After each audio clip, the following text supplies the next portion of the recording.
livros que tratam desse assunto.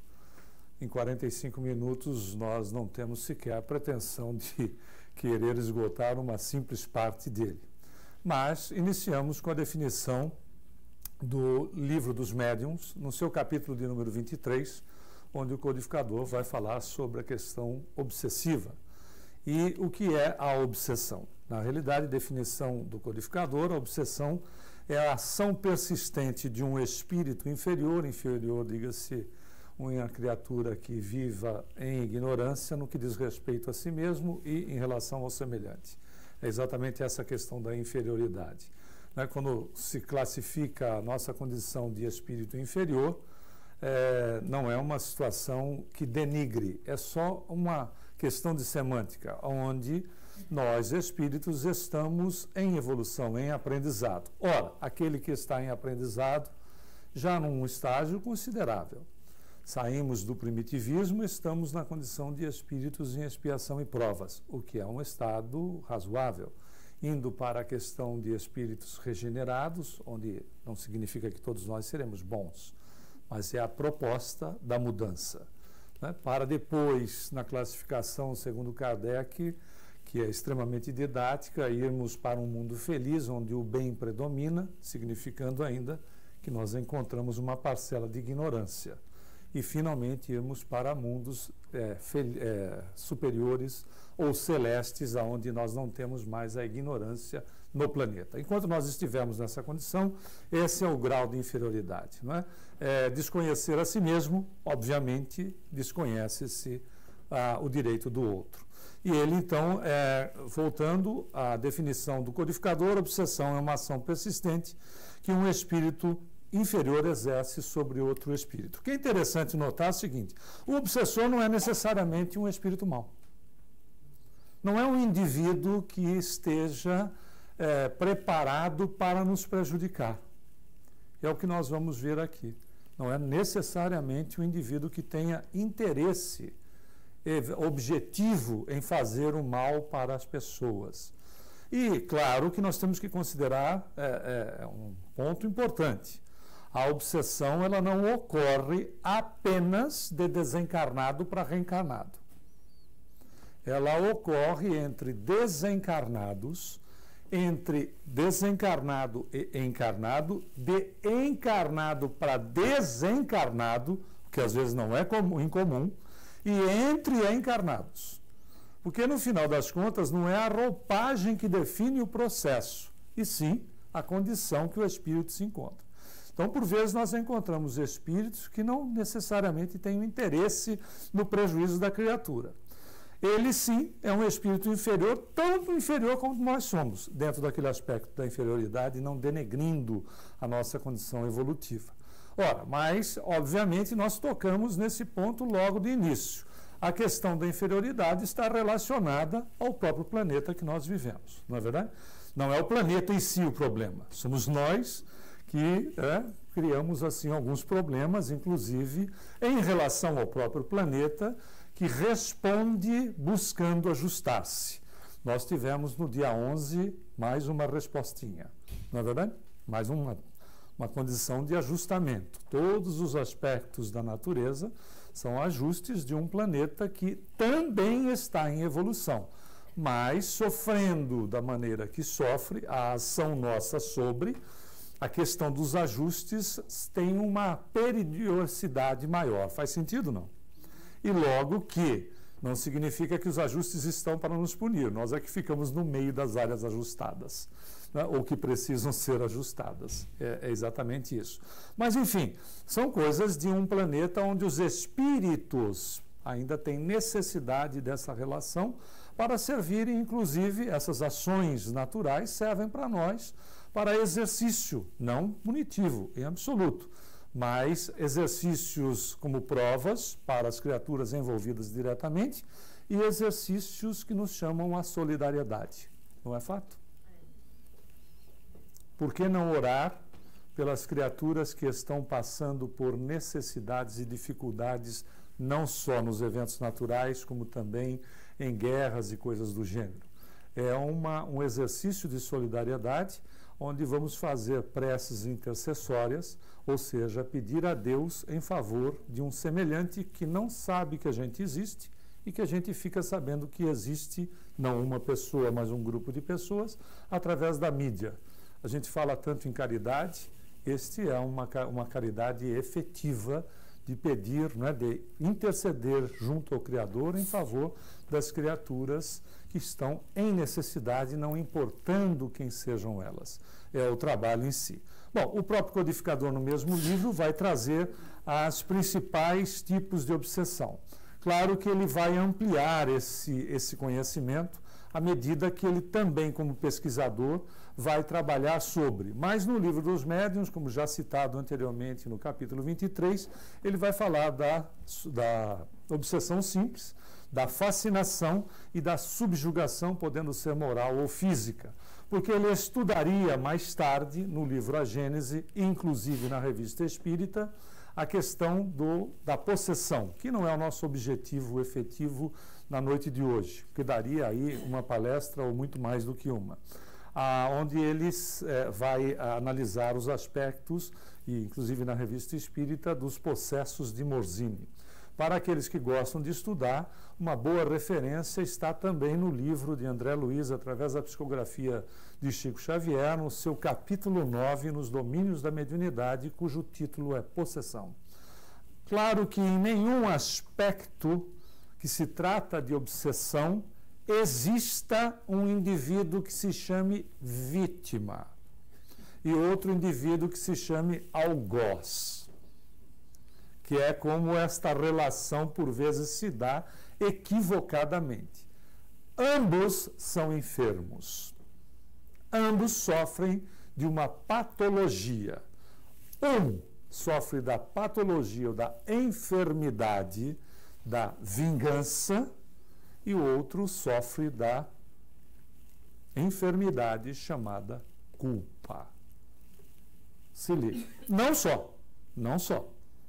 Também questões de interesse, oferta e procura. Não é? Quem disse isso há mais de 2000 anos foi Jesus. Bate que abre. Procura que você acha. E tem gente que tem uma mania de procurar sarna e depois reclama que está coçando. Não é verdade? Enfim, mas é uma realidade. Processo obsessivo não é uma situação que acontece onde o obsessor fica nos esperando na esquina. Nem dá, né? Porque a gente vai passar de carro e vai ter que sair correndo atrás. Ele já fica em casa mesmo, esperando lá mais confortavelmente, na hora da novela, da CNN, coisa do gênero, e aí é muito mais confortável. Porque, na realidade, todo esse processo existe essas condições que nós tratamos, mas também a questão da oferta e da procura. Nós não podemos descartar, que são chamadas das obsessões oportunistas. E então dá para se trabalhar esse assunto durante muito tempo. Quais são algumas das causas ou das motivações que levam às questões da obsessão? Algumas coisas. Vingança, desejo de fazer o mal, né, da condição do espírito, seja encarnado ou desencarnado, como nós dissemos. Não importa aí a dimensão que se encontre, não é verdade? Porque nós encontramos essas criaturas reencarnadas com esse tipo de atitude também. Desencarnados, idem. Desejo de fazer o mal, como ele sofre, deseja também que o outro sofra. Prazer de atormentar, e às vezes a gente encontra uns, né? Em casa às vezes tem umas pessoas que... É engraçado que os nossos familiares também pensam isso a nosso respeito, e quando a gente vem ao centro eles ficam felizes, e a gente não entende por quê. Mas enfim, prazer de atormentar, por ódio ou inveja do bem, né? Inveja, para fazer valer a sua opinião, pura ignorância, puro desconhecimento, por achar que pode ajudar. Esse é um problema. O indivíduo desencarna, por exemplo, esse é um exemplo, e acha que ele precisa continuar contribuindo com a família. E ele passa a se imiscuir nos assuntos sem ter, por vezes, noção do estado em que se encontra e também, sem ter noção do estado em que se encontra, significa sem ter noção de que está desencarnado e sofrendo a situação de ser ignorado, mas se metendo nos assuntos como se encarnado estivesse. Infelizmente, esse número não é pequeno, porque a grande maioria das criaturas que desencarnam não tem conhecimento do que se passa no processo em si, quer dizer, nem percebeu-se reencarnado, nem se percebe desencarnado. E quando reencarnar de novo, continua na mesma situação, porque a natureza não dá salto. Ninguém é violentado. Por isso que o próprio Emmanuel diz assim, antes de todo o conhecimento do mundo, seja bom primeiro. Porque a bondade, de fato, palavras também de Emmanuel, será o nosso advogado em toda parte. E como essas pessoas, esses espíritos, se encontram? Como é feito o processo, mais ou menos, para isso? Para eles irem cuidar da vida? A gente tem aqui algumas dicas, já vamos chegar lá, porque também não adianta só trazer o problema, temos que dar alguma coisa, nós não, mas a doutrina dá aspectos que são para a solução. E por apego exacerbado, que acreditamos que aqui ninguém tenha esse detalhe, né? Né? O todo meu filho, meu marido, minha esposa, meu isso, meu aquilo. Quem é que vai nos alertar a respeito do meu, minha? Jesus. Onde estiver o teu tesouro, aí estará o teu coração. Aonde estiver o meu tesouro, eu estarei efetivamente preso. Então, exemplo simplório, nós não criamos filhos para aqueles que os tenham, para nós. Nós criamos filhos para o mundo. A gente não prepara a estrada para os nossos filhos, nós preparamos os nossos filhos para as estradas, que é completamente diferente. Quando nós acompanhamos um caso, certa feita, que o espírito, na sessão, no trabalho mediúnico, veio pedir para tratar a esposa, ou seja, a viúva, porque ela, no apego que tinha ao desencarnado, ao marido, ela manteve as coisas dele intactas, do jeito, do último dia que ele desencarnou, e ela entrava dentro do guarda-roupa dele, sentava dentro do guarda-roupa, ficava cheirando os ternos, etc., e chorando dentro do guarda-roupa. E o sujeito não conseguia, porque vibratoriamente ele não estava preparado, vibratoriamente ele não conseguia se retirar mesmo que quisesse. Já não tem conhecimento do que está se passando direito e ainda tem uma situação dessa natureza. Imagina o sofrimento do sujeito vendo a criatura amada sofrer por causa dele. Além de ignorar uma série de aspectos em relação a essa situação. Mas a gente atendeu casos assim também muito interessantes. Nós só esquecemos de um detalhe aqui nessa lista. Do etc, etc e etc. Que é para dar uma complementada. Bom, até porque, pessoal, tem um detalhe. Quais são as causas da obsessão? Portas abertas. Que papai, quando eu era criança, e não faz lá muito tempo, né? Uma mentirinha nunca faz mal para ninguém. Tinha uma música que ele cantava de Vicente Celestino, você nem sabe o que é isso. E é bom que você não saiba, quando sabe, revela a idade. Né? Que dizia portas abertas. Este é o ponto. Onde é que está a porta aberta? Exatamente nas imperfeições morais, que são algumas delas. Maledicência, ou seja, o língua de trapo. Em outras palavras, pessimismo. O pessimismo, nada vai dar certo, é o sujeito, o insatisfeito crônico, o insatisfeito doente. Todo insatisfeito já está doente, mas tem o periódico, esse é o crônico, que ele não só faz mal para ele, como ele ainda contamina as pessoas ao redor. Vícios de qualquer ordem, medo, preguiça, irritação, tristeza, avareza, orgulho, mágoa e ódio, e débitos de outras vidas na lei de causa e efeito. tem ainda também um etc. e um etc. aqui. Se você não está em nenhum desses negócios aqui citados, nem está na caixinha do etc., que está em vermelho, você reencarnou no planeta errado. Devia estar no nosso lar e bateu aqui por engano, e aí o pessoal te botou num corpo. Porque, claro, evidentemente que todos nós vamos passar por essa situação, como acabamos de falar a respeito do insatisfeito, não é? Em questões de período, nós podemos ter insatisfação com alguma coisa, sim ou não? Óbvio, nós somos seres humanos, não dominamos ainda a matéria exerce grande influência em todos nós, isso é uma realidade, né? Quer tirar o humor de uma pessoa, basta que ela tenha, de repente, uma gripe, né? De repente a pessoa fica mal-humorada, está com fome, fica mal-humorada, né? E assim sucessivamente. Então, algumas coisas, a gente verifica a influência do corpo no espírito. Então, é normal que isso aconteça. Quando ela toma uma condição de semanas e meses, ela vira crônica e é um problema, inclusive, que coloca o indivíduo na condição não de vítima, mas numa condição de abertura para que o processo aconteça. Como é que se realiza, se realiza essa abertura, essa conexão, né, entre obsessor e obsidiado? Esse livro é um livro interessante para a gente estudar, que é o do Hernani Santana, e ele diz o seguinte: ele se dá através da conexão entre as ondas mentais, somos verdadeiros emissores, verdadeiras antenas emissoras, mas não só emissoras, como captoras também. Somos estações de emissão e de captação, né, em tempo integral. Então, são ondas mentais emitidas pelo obsessor que encontram receptividade no obsidiado. É aquela história, o indivíduo chega, desce, dá aquela analisada, né, generalizada na gente, diz, é disso que ele gosta. E influencia. Nós não temos pessoas que nos influenciam?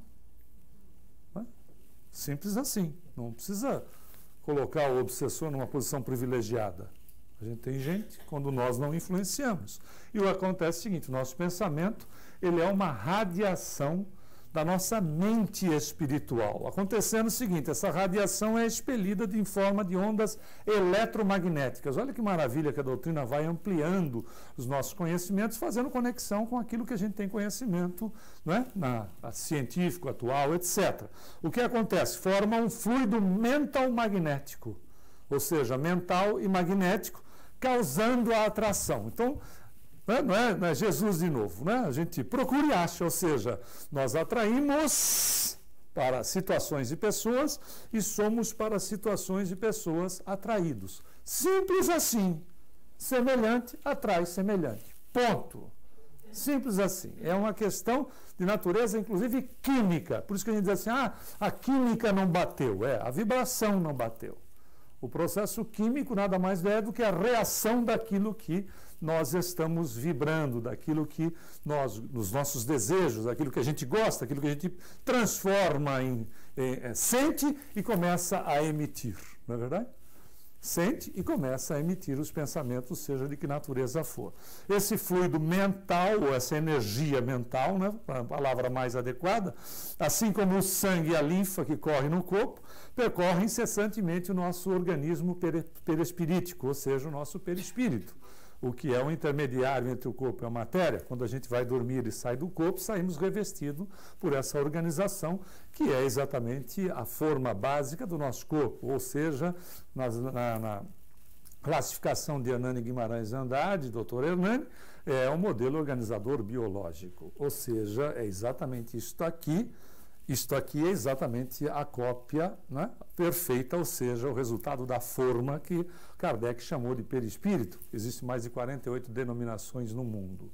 Desde o Antigo Egito, etc., se tem alguma informação a respeito. E ele, então, se concentra nos centros de força. Os perispíritos têm centros de força, que é conhecido, por exemplo, na parte oriental como chakras. aonde por esses centros de força, no perispírito, é que ele comanda o corpo. Essas energias se concentram nos centros de força e de dentro para fora é irradiado, ou seja, formando aquilo que a gente chama de aura, que via de regra se ilustra dessa maneira, mas a emissão é desta maneira, é um pouquinho mais amplo, amplia um pouco mais. E o que acaba acontecendo? O que tem a ver a questão da aura aí, desta maneira, com a obsessão ou a desobsessão? É exatamente esse aspecto, o colorido que a gente dá à nossa aura por conta daquilo que a gente pensa, ou seja, aquilo que nos interessa, não é um pensamento e ponto. Aquilo que não é, faz parte de nós mesmos, daquilo que a gente pensa, sente, fazemos, que já é a materialização daquilo que se pensa, é o que nos ajudará a prevenir, modificar, combater e eliminar um processo obsessivo. É bem isso aqui, é só ver aonde a gente se encaixa. De que lado? Quem está deste lado não tem do que reclamar. Quem está deste também não. É exatamente isso. São algumas das questões de posições durante o dia, né? E não é assim, aconteceu um momento e já pronto, a coisa já desdegringolou. Não é bem desse jeito, né? Porque senão nós estaríamos como bonecos na mão de espíritos. Não é bem dessa maneira, mas é a questão das nossas escolhas, daquilo que a gente gosta, né? Ou no Pai Nosso, das nossas tentações. Simples assim. Todos nós somos tentados naquilo que a gente gosta. Não é verdade?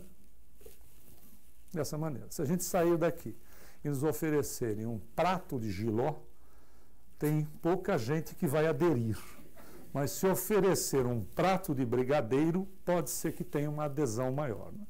E brigadeiro dentro de centro espírita só tem caloria espiritual, então pode-se comer à vontade. Mas é uma realidade, é aquilo que alguns são tentados pela mesa, outros são tentados pela língua, outros são tentados pelo orgulho, pela vaidade, e assim vai. É, então, uma questão de vigilância. Bom, aí a gente reencarnou. Reencarna geralmente essa belezinha assim, né? Um doce de criatura. A gente está reencarnado e agora acontece o quê? Bom, como é que, de repente, nós somos localizados? Eu sou um emissor, mas como é que eu sou localizado? Tem uma técnica aí. São endereços vibratórios que existem em nós. Nós fizemos uma palestra há um tempo atrás aqui, colocando que cada átomo nosso, para simplificar, cada célula, para ficar mais simples, emite uma radiação típica. Porque no perispírito está registrado, nelas estão registradas tudo aquilo que nós somos. Porque nós somos herdeiros de nós mesmos. E nós emitimos nessas frequências. E aumentamos a frequência, ou mantemos equilibrada ou desequilibrada, de acordo com aquilo que a gente vai vivenciando.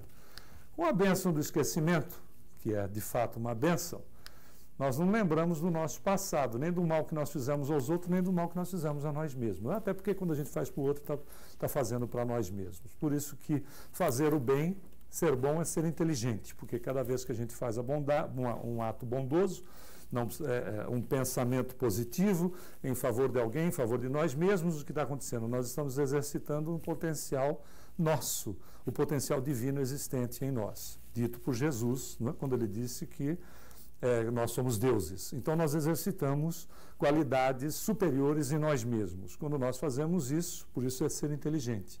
Fazer o bem, ser bom, é ser inteligente, porque fazemos esse exercício em nós, não só nos protegendo, como nos melhorando de uma maneira geral e influenciando positivamente nos outros.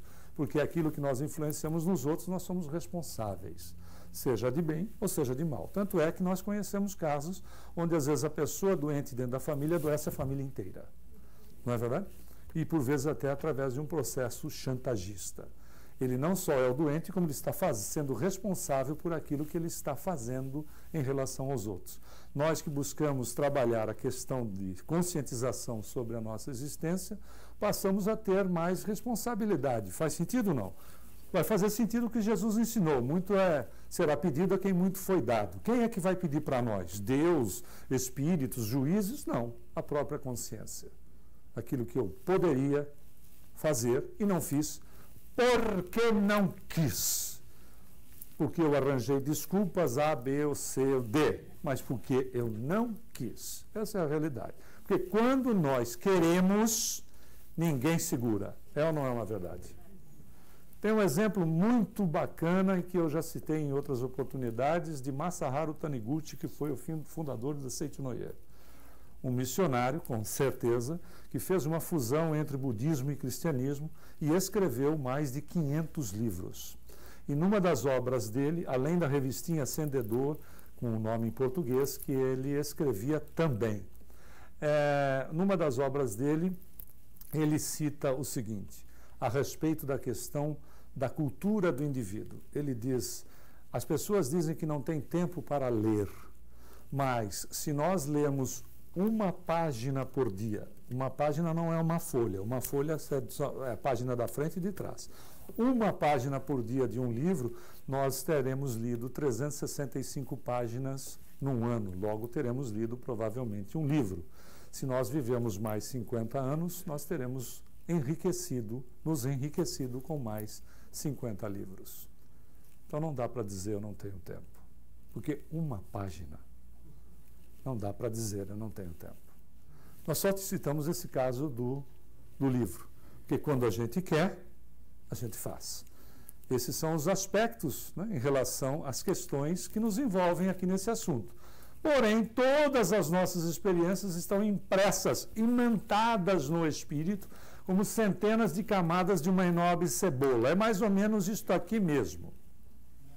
Né? Cada fato vivido tem um carimbo energético. Então, atos de uma vida passada numa camada interna pode, de repente, surgir na vida atual. De que maneira? Uma maneira simples, bastante didática.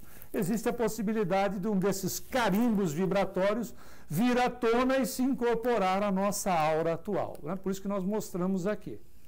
Ok? Esse carimbão pode ser... Né? E é 100% original, porque é nosso. Não é fake, é nosso. Pamba, tem lá o registro. É pensamento, é vibração, é energia do Humberto Fabre. Acabou. Nós dizemos, mas é que eu não estava, não tem essa conversa. É minha e ponto. Né? Eu sou o dono e ponto. E faço as alterações que desejar. Se desejar. Então, o que acaba acontecendo? Quando uma tendência negativa, supondo que fosse negativa, da nossa personalidade não é controlada quando nós vivemos uma perda, por exemplo, ou um trauma que abale o nosso psiquismo e nós não conseguimos voltar ao equilíbrio emocional e psicológico, entre outros, a gente faz o quê? É um farol que fica sinalizando energeticamente. A gente fica lá. Me obsedia, me obsedia, me obsedia, me obsedia. Sempre vai ter alguém interessado. Diz, opa, está pedindo, não é verdade? Porque é mais ou menos esse aspecto. Não é consciente, mas é assim, ó. Está pedindo. Né? Quem procura, conforme disse Jesus, acha. A partir daí, a gente passa a ser facilmente localizado vibratoriamente, porque a aura abriga um endereço vibratório. Então, não é que desencarnou o indivíduo que ele sabe onde a gente está. Não é verdade? Vou contar um caos aqui. Em Minas, em Uberaba, tem um hospital que é chamado de Hospital do Pênfego, ou do Fogo Selvagem, que a dona Aparecida foi uma lutadora, muito amiga de Chico Xavier, aliás, que a ajudou durante muitas décadas na manutenção do próprio hospital, e sempre fazia visita para a Aparecida, para a dona Aparecida, já desencarnada também, e a dona Aparecida, entre outros enfermos, cuidava de um que era o José, conhecido como Zé, um senhor, meio maduro, um sujeito de quase. Quando eu o conheci, ele devia ter uns 40 anos no máximo. Ele era afrodescendente, com problemas mentais acentuadíssimos, e ele andava de costas. E para não cair, Ele usava as paredes como um direcionamento, porque ele andava de costas. E a Dona Aparecida, com aquela simplicidade toda, uma joia de criatura, mas quem a conheceu se lembra que era de uma simplicidade toda, chegou para o Chico um dia e disse assim: quem é o Zé? Aí o Chico disse: é o El Duce, o Benito Mussolini reencarnado. E eu disse: mas o Benito? Ele disse: está escondido do pessoal que está desencarnado procurando ele na Europa. Como é que você vai imaginar o Benito Mussolini reencarnado como afrodescendente, com problemas mentais, andando de costas no Hospital do Pênfigo em Uberaba? Quem é que acha?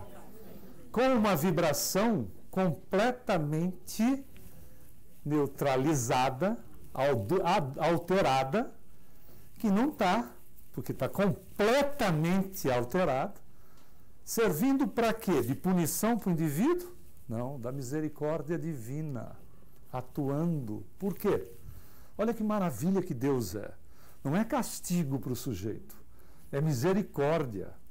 Porque o indivíduo que está, como nós não somos capacitados a odiar linearmente, o que acontece quando eu não tenho o fato na minha frente? Eu começo a olhar outros aspectos da minha existência. Eu não consigo me concentrar no ódio.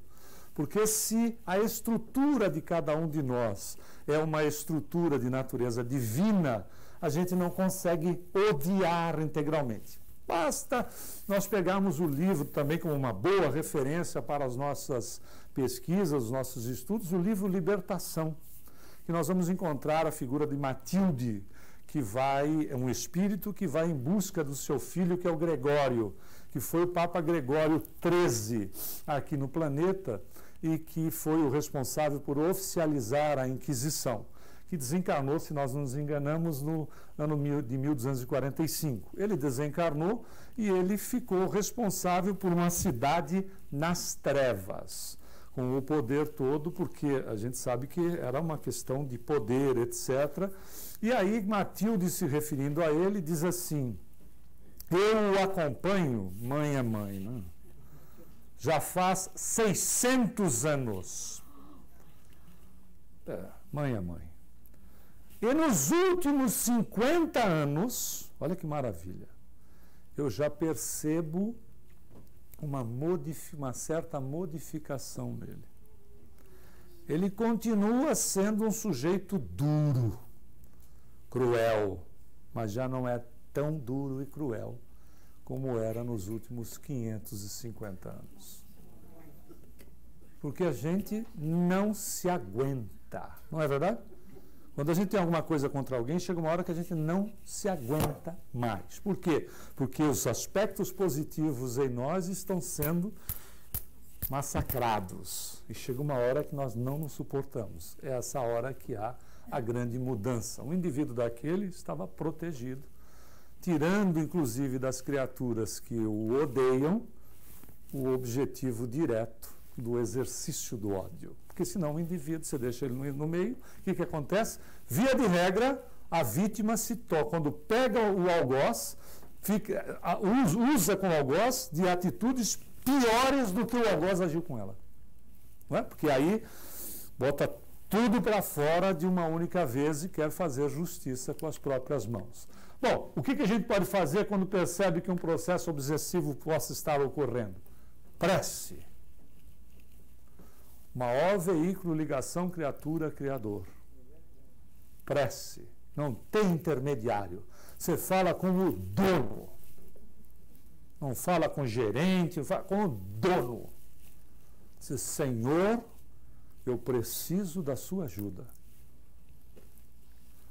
Uma situação que é uma realidade às vezes. A nossa falta de fé chega ao absurdo de achar que nós somos criaturas abandonadas nesse planeta.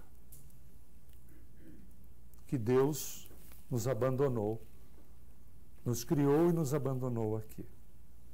O absurdo dos absurdos. E a prece é ligação imediata e direta com ele. Prece pelo obsessor. Eu não sei o que eu fiz para o sujeito. Eu também não vou ficar perguntando. Vai que ele fala. Então é melhor que eu faça prece por ele. Procurar ajudar os espíritos obsessores esclarecendo-os. É a indicação de Kardec no item 2954 do Livro dos Médiuns. Perdoar e pedir perdão. Exercício do perdoar e pedir perdão. Humildade diante do problema e esclarecer com amor o indivíduo, não querer doutrinar, porque ninguém é doutrinado. Oferecer opções. Quando eu vou pedir perdão e perdoar, eu tenho que resolver essa situação.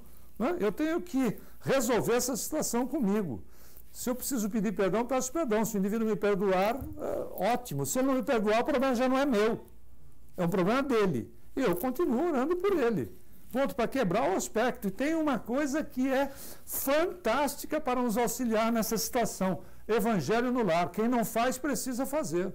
Porque Evangelho no lar, além de todos os benefícios já conhecidos, nós temos uma palestra específica sobre Evangelho no lar, você pode acessar no YouTube, que a gente fez inclusive aqui na casa, mas além de todos os benefícios do Evangelho no lar, em relação ao assunto tratado, ele é uma ferramenta poderosa de auxílio de caridade nos processos desobsessivos, uma vez que ajuda a evangelizar a nós mesmos e aqueles que nos acompanham. Com um detalhe, como a condição vibratória do indivíduo desencarnado se encontra muito semelhante à nossa, o que acaba acontecendo nessas situações é que eles nem percebem a presença de espíritos superiores que eles não registram.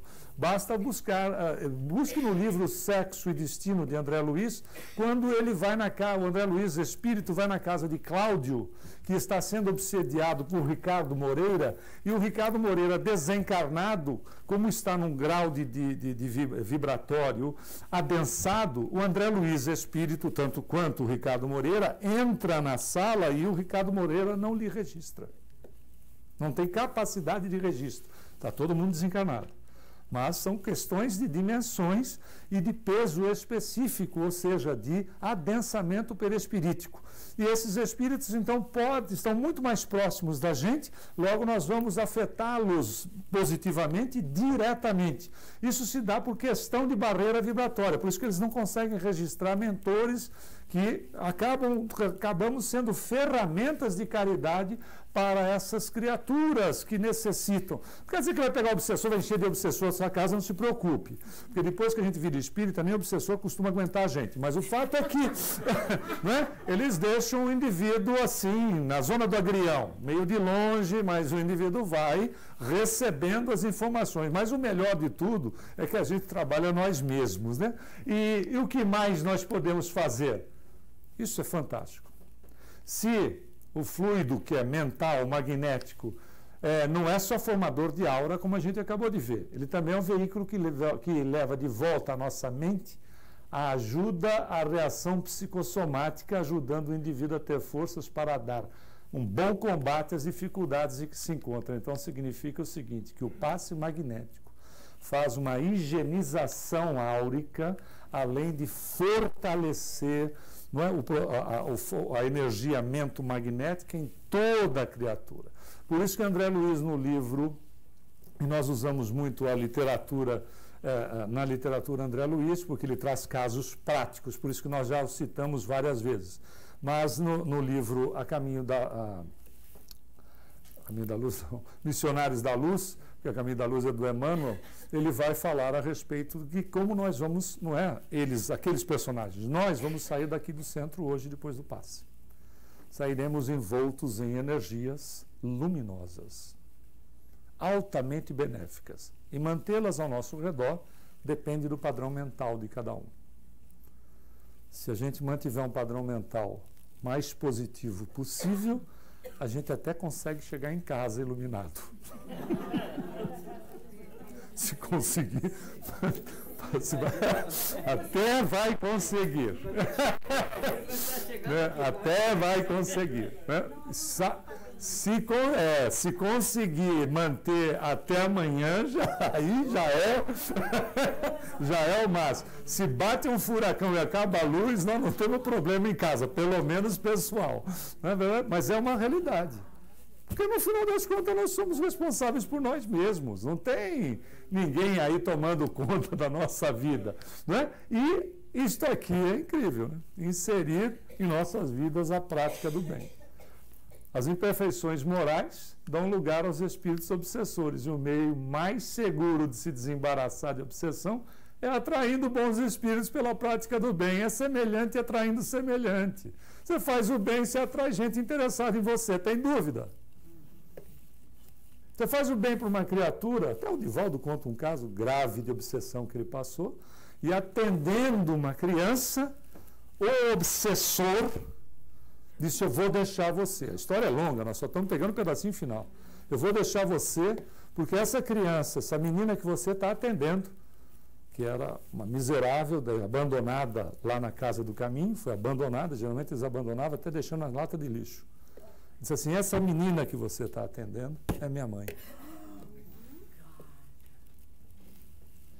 Então você cria um laço, o bem cria laços que a gente sequer suspeita. Quando você faz o bem para uma criatura, seja em palavra, em ato, em pensamento, você não sabe aonde vai chegar. Supondo que nós fôssemos mentores de pessoas, se a gente tivesse nós temos os nossos protegidos, não temos? Criaturas que nós amamos. Você não fica feliz quando fazem um bem para aquele que você gosta, que você ama? Às vezes você tem um pet só, e a pessoa vai na sua casa e trata bem o seu animalzinho. Você não tem um momento de felicidade, de alegria para uma pessoa? Imagina uma criatura mais esclarecida. Mas em casos de obsessão também. Funciona também desse jeito. Porque a gente já atendeu um caso que a moça havia perdoado o rapaz do problema que o rapaz havia feito com ela, e o espírito disse: ela perdoou ele, mas eu não. O que ele fez para ela, eu não perdoo. Você nunca sabe também que encrenca que você vai arrumar. Não é? Então, em caso de dúvida, olha a opção. Né? Os bons espíritos têm, sem dúvida, mais poder sobre os maus. Tem dúvida sobre eles? Não tem. E a sua vontade é suficiente para afastar eles. Mas assiste apenas aqueles que merecem pelos esforços que fazem para se melhorar. Então há necessidade, né, de inserir em nossas vidas a prática do bem. Porque, do outro modo, quando não tem mudança interior, né, e busca de prática, de vibração, de pensamento positivo, ele se afasta e deixa o campo livre para os espíritos desequilibrados, que em alguns casos são até instrumentos de provas e expiações, pois os bons deixam eles agir nesse sentido em cumprimento da lei do merecimento. Você faz o que você bem entende e você é responsável por aquilo que você fez. Então, no tratamento da desobsessão, não é tão importante quanto cortar a sintonia já estabelecida com o obsessor, é o indivíduo passar a ter total vigilância com aquilo que irá emitir no futuro, ou seja, suas verdadeiras ondas magnéticas, que poderão atrair outros obsessores. Significa dizer o seguinte: o controle de si mesmo está nas nossas mãos, e não na mão de A, de B, de C. O passe, a assistência, o tratamento espiritual, etc., ele nos auxilia, nos ajuda, afastando até determinados casos, afastando os obsessores, mas tem um aspecto importante de recomendação de Jesus: a questão da vigilância ou da oração, e, acima de tudo, que é fantástico, vá e não erre mais. Ou seja, não insista no ponto. Não insista no ponto. Você já viu que não dá certo. Não fica batendo na mesma tecla. Tudo bem que a gente também nunca mais vai errar da mesma maneira, não é verdade? Mas não insista na mesma tecla. Por isso que caridade de Jesus era a condição de educação. Ele era um educador, ele era um mestre. Quando ele diz vai e não erres mais, ele está agindo com caridade. Ele está educando. Essa cena aí, tem alguma coisa assim que já, algum espírito, algum que já disse sobre o que Jesus escreveu? Não, o espírito não. Eu só ouvi uma vez que ele riscava na areia porque ele estava colocando o nome de todo mundo que tinha adulterado com ela. Que aí a galera, quando olhou, né? Eles estavam com pedra na mão, né? Dizem que os mais velhos saíram primeiro acompanhados dos mais novos. É lógico, né, Renato? Quem não tem os cabelos ou eles já estão brancos, é porque já estão há muito tempo no mundo e já pecaram muito mais, né, do que os mais novos. Então, por isso que eles saíram primeiro. Mas é uma realidade, né? Quando ele diz, quem não tem culpa no cartório, que atire a primeira pedra. E aí não dá para a gente, né, acusar ninguém, porque toda vez que a gente faz isso, ó, tem um para lá e 3 para cá. Por isso que nós vivemos num mundo onde nós somos semelhantes, né, evolutivamente. E vale a pena nós prestarmos atenção naquilo que nós estamos atraindo. Para isso nós até trouxemos um pequeno vídeo que fala a respeito exatamente desta questão de identificação e de atração. Vamos ver. Espera aí. Aumenta o som, por favor. Eu vou voltar. Vamos ver se dá.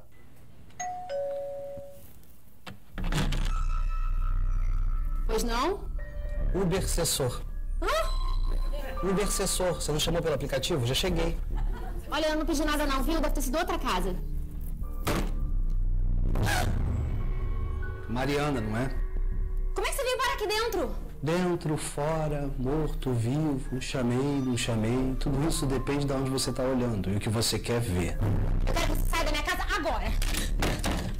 Eu não consigo abrir. Você é a dona da chave. Quer saber? Eu não pedi Ubercessor nenhum. Aliás, eu vou até baixar o aplicativo para fazer uma reclamaçãozinha do senhor. Não vai conseguir. Não é um aplicativo para esse aparelho aí. Ah, não, é pra quê? Pra iPhone? Para iFinidade. É um aplicativo da vida, que já vem com a gente de fábrica. Do que você tá falando? Você é igual esse smartphone aí, moça. Ele vibra, você vibra. Ele emite sinais, você emite sinais. Cada pensamento que você tem, atitude, é um sinal que você emite numa frequência. E assim você atrai pessoas nessa mesma frequência. Voa lá. Aqui estou eu. Então eu ando atraindo um Ubercessor por aí?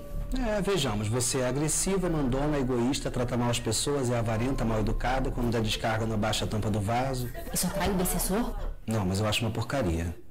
Espalha germes. De novo? Só um minutinho. Ué, tem ninguém lá fora? Nem aqui dentro. Meu Deus, eu tô maluca. Ubercessor, baixe já o seu.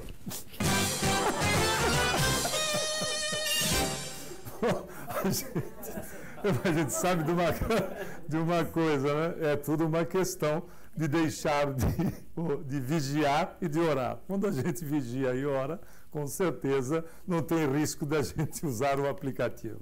Muita paz a todos. Muito obrigado.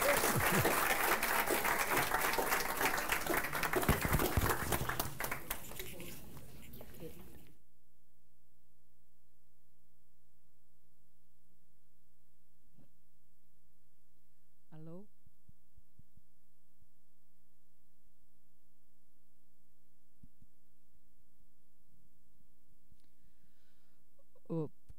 Alô, alô, alô, alô.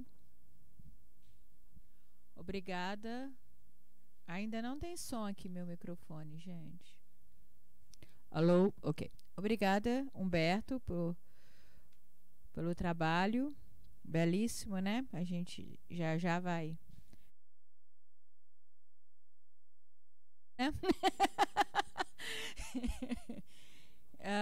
Infelizmente, a gente acha que a gente quer brincadeira, né? Os processos mentais, os processos emocionais são brincadeiras, né? E na verdade não são. E a gente sofre muito